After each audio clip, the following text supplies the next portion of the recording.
Terima kasih masih tetap setia bersama kami dalam program Doncast. Saya Doni The Kaiser. Saya Don Bosco Slamet. Ya, Bang Don, kita masih ngobrol dengan Pak Roy dan Pak Fitra. Iya. Tapi ada optimisme ya, ada harapan ya. Cuma saya kalau boleh ya, Pak Fitra, saya pengen nagih janji kampanye Presiden Prabowo, paling tidak yang dirasakan langsung oleh masyarakat kelas menengah dan kelas bawah. Contoh misalnya ketersediaan lapangan kerja, hunian, ya kan. Nah, sementara kita lagi beberapa waktu lalu dihantam oleh badai musibah, khususnya di Sumatera, kayaknya juga kondisi dompet negara lagi terguncang nih. Apa yang bisa Anda sampaikan, Pak Fitra? Ya, jadi memang ada potensi shortfall revenue di tahun ini ya, tetapi di sisi yang lain sebenarnya buah dari efisiensi. Jadi pemerintah di awal tahun ini sudah melakukan efisiensi dan kita berhasil menghemat kurang lebih 200-an triliun dan itu bisa dialokasikan untuk tempat-tempat yang lebih produktif ya. Salah satunya stimulus yang konsisten terjadi di kuartal 1, kuartal 2 dan kuartal ketiga bahkan masuk kuartal keempat. Nah, di sisi yang lain ada juga dana untuk bencana yang sudah dialokasikan. Jadi pada tanggal 29 November saya melakukan perhitungan sendiri ya untuk melihat bagaimana sih dana yang dibutuhkan, berapa banyak dan dari skenario yang saya buat itu tidak dibutuhkan 51 triliun.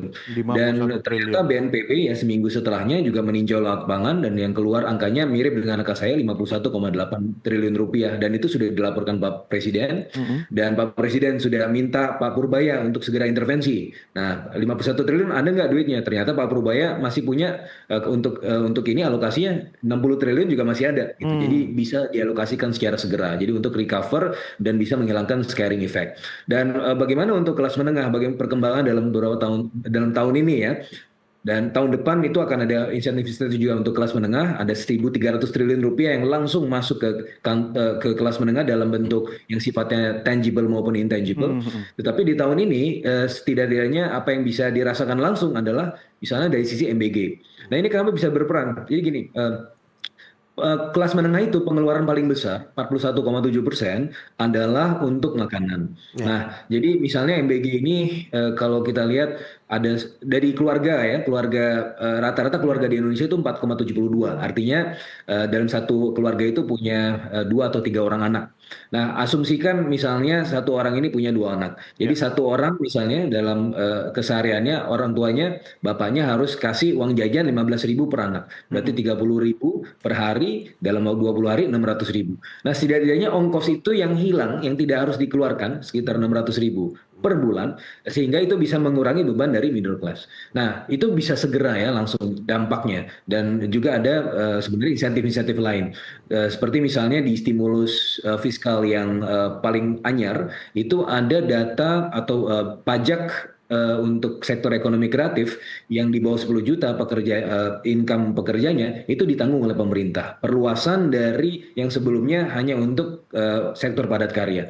Nah, ini pemerintah juga melihat bahwa banyak sekali ya pekerja-pekerja kita yang terutama di informal sectors masuk di sisi ekonomi kreatif ini yang perlu dibantu. Dan ini kalau kita lihat angka pengangguran kita memang salah satu yang terendah sepanjang sejarah 4,85%. Sebelumnya bahkan sempat 4,76%, tapi pemerintah menyadari bahwa mayoritas itu berasal dari sektor informal, ya income-nya sebenarnya tidak terlalu baik begitu. Nah itu perlu dibantu juga. Oke, Mas Fitra, saya kepingin sebetulnya mengkonfirmasi berbagai kebijakan yang kita lihat semuanya bagus begitu, tapi seperti apa di lapangan begitu? Karena katanya akan ada insentif untuk kelas menengah, untuk pekerja dan seterusnya, lalu kemudian ada MBG, itu di lapangan seperti apa itu terjadi, Pak Roy? Ya, jadi kondisi yang tadi saya sebutkan di kelompok menengah kita itu kan mengambil porsi hampir lebih kurang 80% dari total populasi. Yang yang marginal calon menengah dan menengah. Sisanya itu yang kelompok atas. Dari hampir 80% itu 66%-nya itu konsumsi, melakukan konsumsi, 66% makan minum, 30% rekreasi. Nah, kenyataannya ketika ada program-program yang berjalan saat ini, saya ambil contoh, semua program pasti bagus, Pak. Helikopter view, semua yang dari helikopter pasti lihatnya indah-indah kalau ke bawah. Tapi pada saat sampai di bawah kita lihat berbeda. Ya, berbedanya itu misalnya kita ambil MBG, kita tahu bahwa itu disyaratkan, diharapkan kan MBG ada yang dapur dan ada yang pasok. Ya, semua programnya bagus untuk stunting, tapi kan tata kelola dan modelnya itu yang harus direview. Karena apa? Karena ya masih ada keracunan. Kemudian bagaimana dengan kondisi total yang 85 juta anak itu sekarang baru memang bertahap, baru sampai 25 juta, artinya belum seluruhnya. Kemudian apakah semua daerah harus ada MBG? Mohon maaf, daerah Menteng apakah perlu ada MBG? Ya lebih mahal mereka beli Starbucks coffee-nya daripada MBG-nya. Dari segi belanja kan nggak apa-apa, mau ada di Menteng, mau ada di mana juga oke kan? Kemudian bagaimana kita tahulah ya untuk masuk sebagai pemasok, bagaimana syarat dan kondisi. Kita sudah tahu semua bagaimana caranya ya. Kemudian bagaimana untuk yang namanya dapur menyiapkan dana supaya bisa jadi dapur. Apakah itu kelas UMKM yang bisa menyiapkan dapur? Ya, yakin. Pasti itu yang membuat dapur itu adalah kelompok yang sudah rich ya, yang bisa membuat dapur. Ini kan banyak tanda tanya sebenarnya. Tapi Bang Don, kenapa Fitra ini harus meninggalkan kita lebih awal? Saya mau kasih kesempatan dulu untuk Pak Fitra paling tidak menjawab pertanyaan-pertanyaan yang disampaikan oleh Pak Roy terkait dengan kondisi real di lapangan, termasuk Pak Fitra, pertanyaan masyarakat di tahun 2026 ini, harapan itu seperti apa? Kalau dari perspektif pemerintah itu kita optimistis, tapi bagaimana masyarakat juga sejalan dengan apa yang diinginkan pemerintah? Silakan Pak Fitra. Ya, jadi memang kita banyak sekali permasalahan di lapangan ya, terutama yang paling keras ya benturannya adalah di si middle class ini yang memang sudah anjlok jumlahnya selama 5 tahun terakhir itu 9,5 juta orang turun kelas.